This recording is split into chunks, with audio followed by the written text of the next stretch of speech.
In the heart of Manhattan, a prestigious charity gala was underway. The venue, an upscale Art Deco theater lit with golden chandeliers and velvet drapes, was filled with actors, musicians, and elite donors. Among them was Keanu Reeves, modestly dressed in black, trying not to draw attention.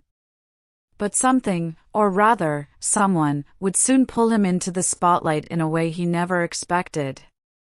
Across the room, she entered with flair, Aria Valentine, a brilliant, bold, and proudly liberal pianist known as much for her political tweets as her breathtaking talent.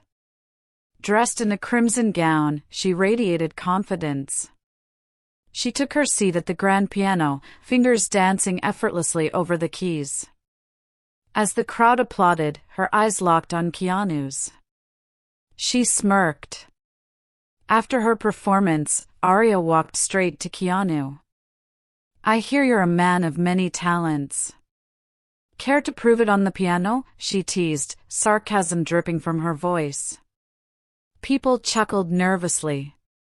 Keanu smiled politely. "I only play when no one's listening," he said.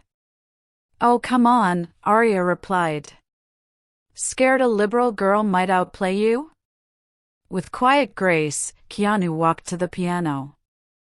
No one knew he'd taken lessons since childhood. It was never for show. He sat down, took a deep breath, and placed his fingers gently on the keys. "Okay," he said softly. "Let's play something real." The first few notes echoed through the room like whispers from another world. Melancholic, haunting, deeply emotional.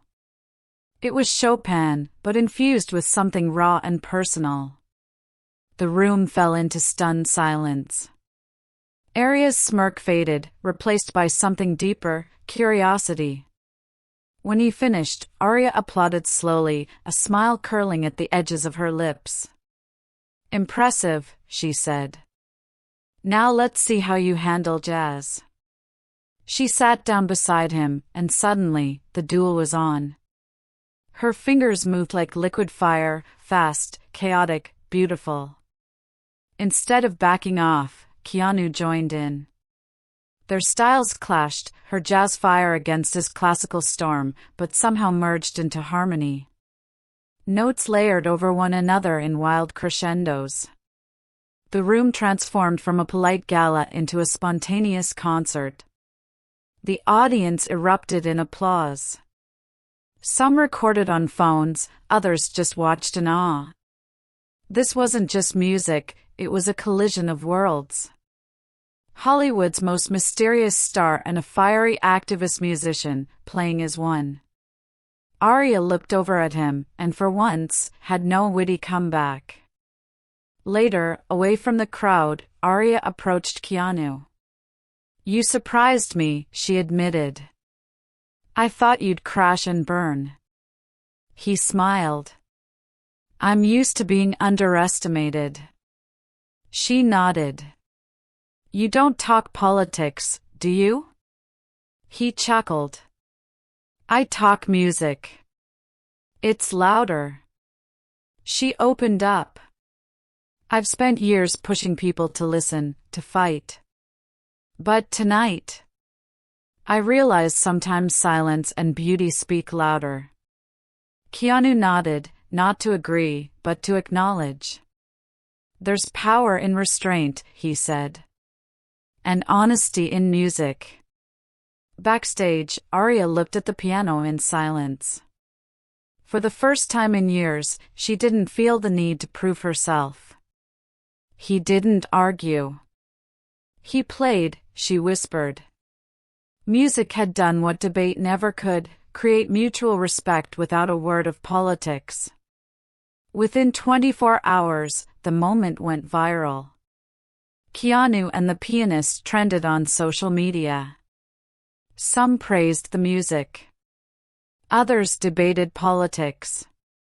But Keanu stayed quiet. When asked about it in an interview, he simply said, "She was brilliant. That's all." Weeks later, Aria posted a video on YouTube. It was her and Keanu in a recording studio. No press, no filters, just raw music. The track, titled Unspoken, hit 1 million views in one day. It was a piano dialogue, pain, power, peace. What began as a mock challenge turned into a rare friendship. They met often, not to debate, but to create. Aria still tweeted, still challenged the world. But now, she often ended her messages with a simple line, "Play before you preach." In a world divided by ideologies, two people found unity in melody. Aria once mocked a man for being quiet. He responded with a song. And in that moment, something rare happened, not just mutual respect, but a harmony the world desperately needed.